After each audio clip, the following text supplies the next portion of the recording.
بلوچستان کے شہر کوئٹہ میں وزیر اعلیٰ بلوچستان میر سرفراز بگٹی سے سوشل میڈیا انفلوئنسرز نے ملاقات میں وزیر اعلیٰ بلوچستان میر سرفراز بگٹی نے کہا ہے کہ بلوچستان میں پہلی سوشل میڈیا پالیسی متعارف کرائی جا رہی ہے۔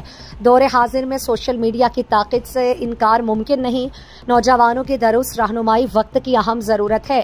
سوشل میڈیا کے ذریعے نوجوانوں کو گمراہ بھی کیا جا رہا ہے۔ ریاست سب سے مقدم گورننس میں خامیوں کی نشاندہی خوش آئند ہے۔ مثبت تنقید کو قبول کریں گے، اصلاحات کے عمل کو تقویت دیں گے۔ سوشل میڈیا صارفین کے تحفظات اور تجاویز کو پالیسی کا حصہ بنایا جائے گا۔ نوجوانوں کو روزگار، تعلیم اور آگاہی کے مواقع دیے جائیں گے۔ انہوں نے کہا ہے کہ سوشل میڈیا کو بہتری کا ذریعہ بنائیں گے، منفی پروپیگنڈے کا راستہ روکیں گے۔ بلوچستان کی مثبت تصویر اجاگر کرنے میں نوجوان کردار ادا کریں۔ انفلوئنسرز معاشرتی ہم آہنگی اور قومی یکجہتی کو فروغ دیں۔ نئے دور کے تقاضوں کے مطابق پالیسی سازی ناگزیر ہے۔